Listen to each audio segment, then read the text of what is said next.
Well, folks, if you've been keeping up with the gaming news, and if you're watching me, I'm pretty sure you have, it's been a couple of days since Hatred was pulled from Steam, and now it's my turn to make a video about that.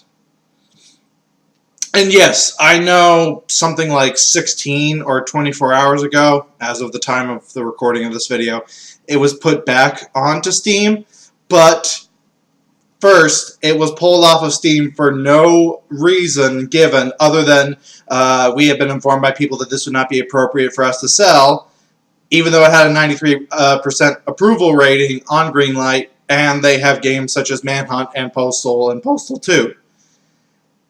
And it was put up with absolutely no information about why it was put back up, given, or why it was pulled in the first place. Even the game's creator was like, huh, it is back on Steam. I'll be darned. Okay. But even with that, I'm not going to be talking about the game itself. I'm going to be talking about more, as the title says, what this means. I always forget what the title... Oh yeah, the title's up here for previews and then down here for the actual video. YouTube.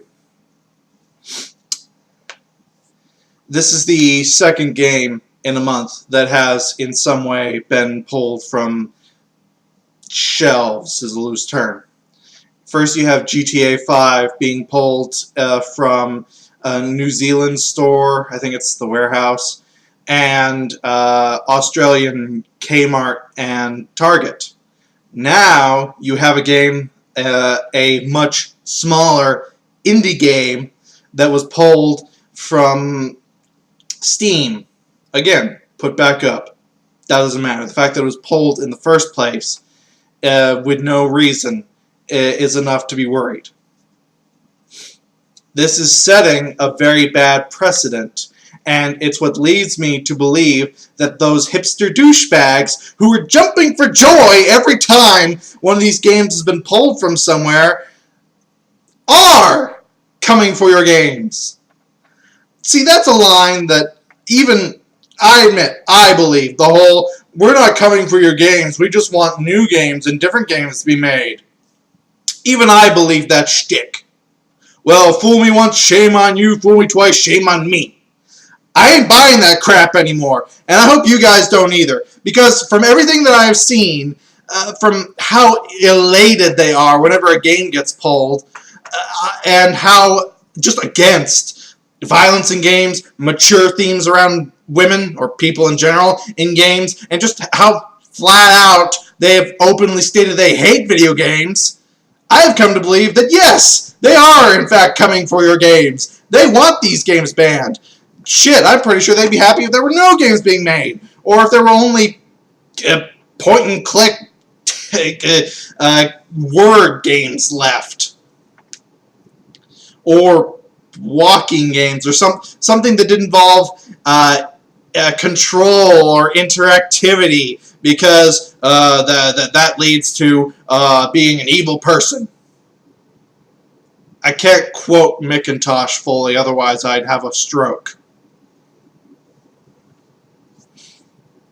I don't buy it anymore. I really don't. It's come to the point where they have destroyed any belief that I've had in them to be rational human beings. They want these games gone. Period. They don't want a pool where all things can be collected and then the free market can decide what it likes and what it doesn't. By the way, I'm of the impression that these people either don't like the free market or don't believe in it in general. Because it really seems like they have absolutely no faith in it whatsoever. And that leads me to believe that either they know that these games wouldn't sell, or they think that it's part of a conspiracy against these kind of games as well. I have absolutely no objection to games like Gone Home or Dear Esther existing. I won't play them. I don't like them. It's the same thing as Hatred. I don't like it. I wouldn't play it. I have absolutely no objection to it existing. And yet, these hipster douchebag idiots can't seem to let well enough be. They have to voice their how just upset they are that these games exist, and how elated they are whenever they get pulled. I've come to the point where I believe Jack Thompson was just before his time. If he had waited another 10 years, I think he would have won. Which scares me because these idiots are employing the exact same tactics as Thompson, except they've gone about it in a different way, as opposed to Thompson, who at least was fucking honest, where Thompson said, I hate violent video games. I don't think that they should ever exist. These guys put up the lie of, oh, we want them to exist. We just want other games to be made as well. That's bullshit. That is pure fucking bullshit, and I can't believe this is coming out of my mouth, but I have more respect for Jack Thompson than these idiots, because at least Thompson was honest. I feel like I need to shower now after saying that. Ugh. That's how bad it's gotten to me. I have more respect for Jack Thompson than hipster douchebags like Jonathan Full McIntosh. I'm going to stop here because I feel like I'm going to have an aneurysm if I continue. But my main point is, please don't believe that we're not coming for your games crap anymore. They are. They'll never admit it, but they are. And we've seen that they have some sort of influence and power to get shit done. So we need to stop believing that lie and get ready to stand up against it. Because if we keep saying, well, it wasn't them that did it, this just happened because of such and such, we can't blame them for it.